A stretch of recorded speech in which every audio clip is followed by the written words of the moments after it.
जल चढ़ाना क्यों जरूरी है? सूर्य भगवान बुद्धि के देवता हैं। हनुमान जी बुद्धिमान है ना। हनुमान जी को पढ़ाया किसने? सूर्य भगवान। हनुमान जी के गुरु हैं सूर्य। सूर्य भगवान के सामने खड़े होने से, सूर्य अर्घ देने से आपकी बुद्धि मजबूत होती है, विटामिन डी प्राप्त होता है। और सूर्य भगवान हमें इतना प्रकाश देते हैं, हाँ या ना? तो तुम चलो, इसलिए मत चढ़ाओ कि वो भगवान है और जल चढ़ाना चाहिए। अरे इसलिए चढ़ाओ कि वो आपको फ्री में प्रकाश देते हैं, तो कम से कम एक लोटा जल दे के उनका थैंक यू तो करो, धन्यवाद तो दो। ये कृतज्ञता व्यक्त करनी है। क्यों? आप बिजली जलाते हो ना, बिल देते हो ना, तो सूर्य भगवान इतना प्रकाश देते हैं, तो क्या लोटा भर पानी देकर थैंक यू नहीं कर सकते? विटामिन डी तो मिलेगा। जब जल चढ़ाते हैं तो सूर्य भगवान की किरणें उस जल से टकराकर जब आपके शरीर में पड़ती हैं, तो वो किरणें और एनर्जी से आपको भर देती हैं। इंद्रधनुष बनता है कैसे? बस वही इंद्रधनुष का काम कर जाती हैं। वो किरणें बहुत फायदेमंद होती हैं। और सूर्य भगवान है, लोटा भर जल चढ़ा के धन्यवाद। हे सूर्य भगवान, आप हमें इतना प्रकाश देते हैं, हमारी फसलों को प्रकाश ना मिले तो फसलें न होंगी। हमारे भारत में प्रकाश ना पहुंचे सूर्य का तो हाहाकार मच जाएगा। हे सूर्य भगवान, आपका धन्यवाद। हम भारतीय हैं ना, हम धन्यवाद देना जानते हैं। संस्कार है ये। हमारे भारत में सबसे बड़ी पूजा है सूर्य भगवान की। बिहार में एक छठ पर्व आता है दीपावली के टाइम। छठ पर्व में 3 दिन की 4 दिन की पूजा होती है सूर्य भगवान की। सूर्य अर्घ दिया जाता है। माताएं, बहनें, बेटियां, बुढ़े, बूढ़े, बच्चे सब उपासना है। दानवीर कर्ण भी सूर्य भगवान को जल चढ़ाए बिना कभी कार्य नहीं करते थे। पहला काम सूर्य अर्घ। रिश्तों में खटास है तो गुड़ डाल करके जल चढ़ाना चाहिए ताकि रिश्ते मधुर होते हैं। तुम्हारा व्यापार मंदा चल रहा है, व्यापार में तरक्की नहीं है, पैसा चाहते हो तो कुमकुम डाल के रंगीन जल चढ़ाने से व्यापार मजबूत होता है सूर्य भगवान की कृपा से। ये सब सिखाओ, है ना? हमारे यहां धन्यवाद की प्रक्रिया है। सूर्य भगवान को थैंक यू। गाय की पूजा दूध देती है ना, तो उसको माता कह के थैंक यू, सम्मान। हम भारतीय हैं ना भैया, हम थोड़ा पागल हैं। कैसे? हम आपका 1 लोटा जल लेंगे ना तो हम आपके ऋणी हो जाएंगे कि भैया आपने हमारी मदद की। तो गाय हमारे को दूध पिलाती है, हम ऋणी होते हैं, इसलिए उसे माता का सम्मान देते हैं। कुछ लोग कहते हैं अरे गाय तो जानवर है, क्या तुम्हारा जानवर माता हो सकता? वो हमारी भावनाएं नहीं समझती। गाय को हम माता क्यों कहते हैं? क्योंकि गाय ने हमें मां के बाद दूध उसी ने पिलाया है। तो हमारे भीतर सम्मान देने की भावना है। हम गाय को क्या दे रहे हैं? बोलो, सम्मान। के गाय ने हमारा माता की तरह पालन किया है, इसलिए गाय भी हमारी माता है। इसलिए पहली रोटी गाय की। तुम्हारे घर में माँ तुम्हारी बनाती है ना, तो पुरानी परंपरा थी कि निकाल के रोटी रखती थी। ये सम्मान है। हम भारतीय हैं साहब। हम जिसका लेते हैं ना, हम नमक हराम नहीं होते, हम कृतघ्नी नहीं हैं, हम कृतज्ञता व्यक्त करते हैं। समझ रहे हो? हिंदू ऐसे ही होता है। हम तुलसी कितनी बड़ी औषधि है, बड़ी बड़ी बीमारियां ठीक करती हैं, तो हमने तुलसी को माता का सम्मान दिया। पीपल ऑक्सीजन देता है, तो हमने दीपक जला के हाथ जोड़ के उसका वृक्षों का सम्मान किया। लोग कहते हैं हिंदू पागल है, पीपल की पूजा करता। नालायक, पागल नहीं है, बड़ा वैज्ञानिक था हिंदू। दुनिया आज समझ पाई कि पीपल 24 घंटे ऑक्सीजन छोड़ता है। हम सनातनी पहले से जानते थे, इसलिए पेड़ पौधों का सम्मान करते आए। दीपक जलाते आए हैं। क्यों? पेड़ पौधों का, वनस्पतियों का सम्मान कौन करता है? बोलो। आज वैज्ञानिक कह रहे हैं ना पेड़ बचाओ, हम तो पहले ही से पूजा करना मतलब सम्मान करना मतलब उसकी रक्षा करना।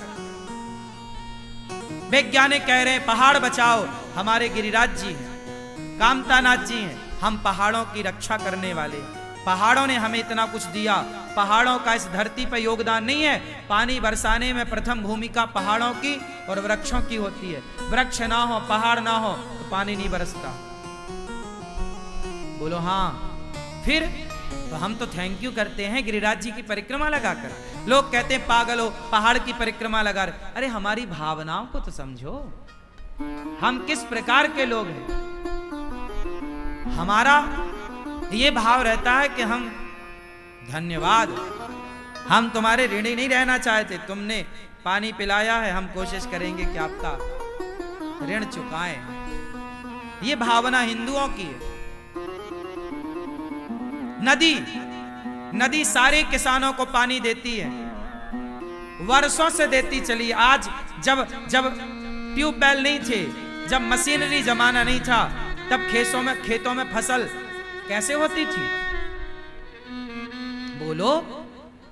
आज मशीन आ गई, ट्रैक्टर आ गया, तो तुम गाना गाने लगे ट्रैक्टर का। उस जमाने को देखो, जब ट्रैक्टर नहीं था तब बैल तुम्हारी खेत की जुताई करते थे। इसलिए हमारे यहां नंदी का सम्मान है। शंकर जी नंदी की सवारी करते हैं। क्यों शंकर जी नंदी की सवारी क्यों करते हैं? ताकि समाज को बताएं कि ये नंदी भी तुम्हारे पोषक हैं, इनका सम्मान करना। सदा से तुम्हारा खेत नंदी जोतता चला आया है। किसान का सबसे बड़ा सहयोगी बैल था। आज आधुनिकता आज आ गई ना। 100 साल पहले क्या करते थे तुम? तब भूखों मरते थे क्या? तब नंदी तुम्हारी खेत की लदाई जुताई करता था और तुम्हारे घर में अन्न आता था। आज मशीन आ गई तो उस नंदी को तुमने डंडा मार के निकाल दिया। आज नंदी बेचारे तड़प रहे हैं, पॉलीथीन खाने पे मजबूर हैं। ये नमक हरामी पहले नहीं थी। आज मशीनरी आ गई है, काम फास्ट हुआ है, लेकिन गौवंश को जिसने करोड़ों वर्षों से तुम्हारा पालन किया है, तुम्हारे बाप दादे परदादे, उनके दादा, उनके परदादा, 100 पीढ़ी पीछे जाओ, तुम्हारी 100 पीढ़ियों का पेट गाय ने भरा है। तुम्हारी 100 पीढ़ियों का पेट बैल ने भरा है। तुम्हारी 100 पीढ़ियों की खेतीबाड़ी में सहयोग गाय का था। यह बात सही है या गलत है? चाहे वो हिंदू था या मुसलमान था या सिख था या ईसाई था, सबके घर में गाय थी, सबके घर में बैल थे और बैलों से हल चलता था। क्यों जी, बात सही है कि गलत बोल रहे हैं? तो तुम्हारे 100 पीढ़ी तक का पालन किसने किया? बोलो। गाय बैलों ने। 100 पीढ़ी तुम्हारी, 1000 पीढ़ी तुम्हारी गाय का उपकार मानती चली आई है। और आज तुम्हारे शासन में, तुम्हारे होते हुए वही गाय कट रही है कत्ल खाने में। और तुम बता रहे हो हम बहुत इंटेलिजेंट, हम बहुत आधुनिक। जैसे गाय ने तुम्हारे पीढ़ी को बचाए रखा, आज उस गाय को बचाने का नंबर आ गया तो तुम भाग गए, एक गाय की सेवा ना कर पाए और अपने आप को बहुत इंटेलिजेंट समझते हो।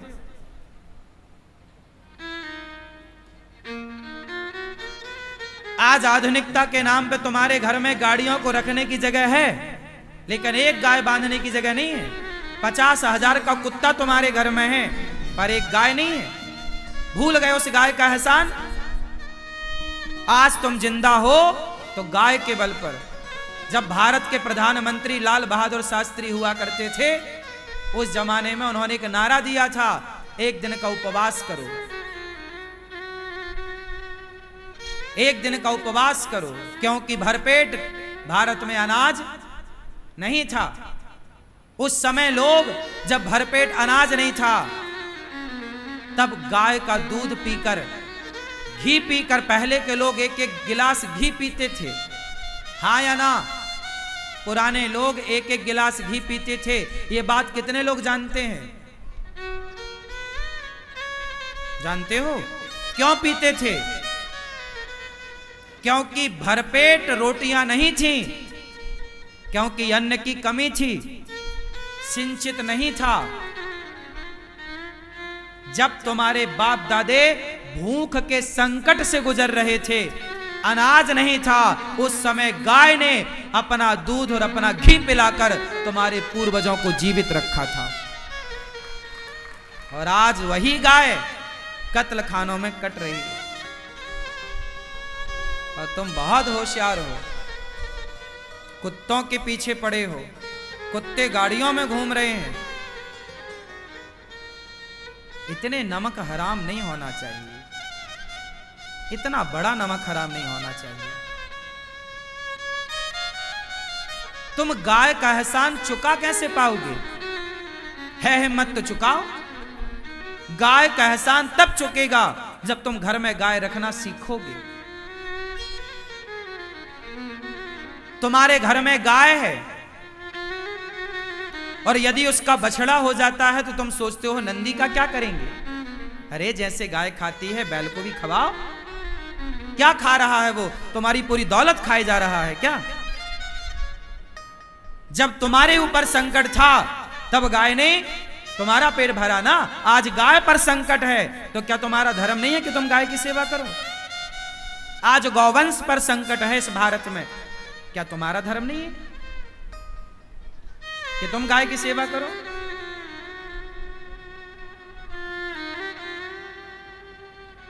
गौरी गोपाल गौशाला में ये दास अनिरुद्ध गायों की सेवा करता। हमारे यहाँ 50 नंदी हैं, 50 बैल, 50 से ज्यादा। वो सारे नंदी हमारे यहाँ रहते हैं, आनंद से खाते पीते मस्त। हम तो करते हैं। 350 गाय हैं गौरी गोपाल गौशाला में।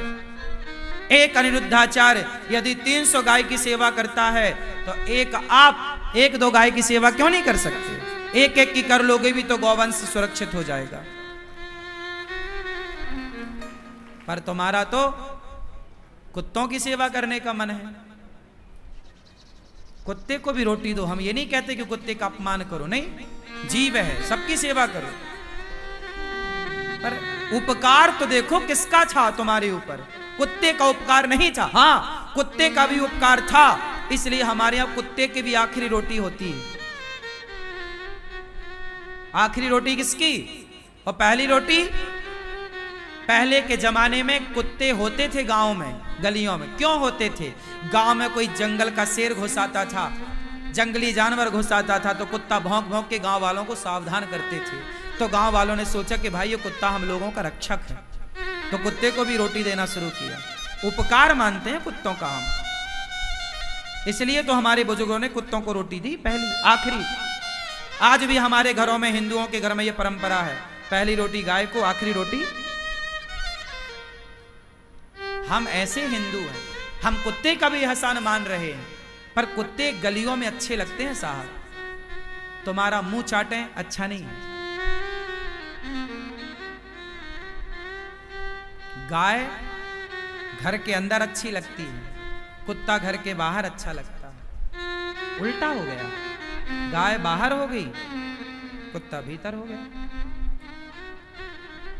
इसलिए व्यवस्था तहस नहस।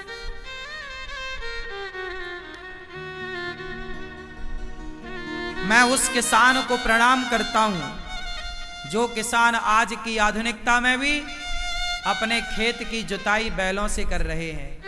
कम से कम उनके कारण कुछ बैल सुरक्षित तो हैं, कुछ गौवंश सुरक्षित तो है। पहले के जमाने में इक्का गाड़ी होती थी। मुंशी प्रेमचंद्र जी एक कहानी लिखते हैं, पंच परमेश्वर। किस किसने सुनी है? अलगू चौधरी, जुम्मन शेख, खाला जान, हमारे पाठ में थी पंच परमेश्वर। उसमें इक्का गाड़ी का जिक्र किया है मुंशी प्रेमचंद्र जी ने। मुंशी प्रेमचंद्र जी की कहानी पुराने भारत का दर्शन है। क्यों? मुंशी प्रेमचंद्र जी को जानते हो? बोलो। ये दुर्भाग्य है कि आज का यूथ मुंशी प्रेमचंद्र को भूल गया। गबन गोदान सफल उपन्यास लिखे हैं उन्होंने। उनकी कहानियों में पुराने भारत का दर्शन है। पहले के लोग फोटो नहीं खींच, आज आप लोग फोटो खींच के रखते हैं। फोटो नहीं है आज फोटो है। 100 साल पहले फोटो नहीं थी तो लोगों ने कहानियों में सब लिख दिया था कि आने वाली पीढ़ी समझ ले कि पुराना भारत कैसा था। हमारे भारत में इक्का गाड़ी चलती थी। नहीं जानना चाहोगे? तुम्हें क्या मतलब पुराने इतिहास? क्या करना तुम्हें? जो व्यक्ति अपने इतिहास को नहीं जानता वो अपने अस्तित्व को मिटाएगा। इतिहास को जानिए, अपने बच्चों को इतिहास पढ़ाओ। सर्वनाश हो जाएगा उनका जो अपने इतिहास से कुछ नहीं सीखेंगे, जो इतिहास को नहीं जानेंगे। इतिहास में कही गई बातें हमारे और आपके लिए हैं। इतिहास को नकारा नहीं जा सकता। पढ़ा करो इतिहास, पुरानी पुस्तकें पढ़ो। मुंशी प्रेमचंद की कहानियां, पंच परमेश्वर, क्या बढ़िया उसमें न्याय। उस जमाने में कोर्ट कचहरी नहीं था, पंचायत होती थी, पंच होते थे और क्या न्याय होता था। उसकी एक झलक पंच परमेश्वर की कहानी में लिखी गई है। इक्का गाड़ी समझते हैं आप? इक्का गाड़ी क्या होती है? इक्का गाड़ी समझते हैं? हाँ, घोड़ा गाड़ी में तो घोड़ा है। इक्का गाड़ी जो थी ना वो एक बैल से चलती थी। 2 बैल से चलो से बैलगाड़ी कहते हैं, छकड़ा कहते हैं। जिसमें एक बैल की जरूरत पड़ती थी वो इक्का आज भी गांव में कहीं कहीं देखने को मिलती है। इक्का गाड़ी है ना।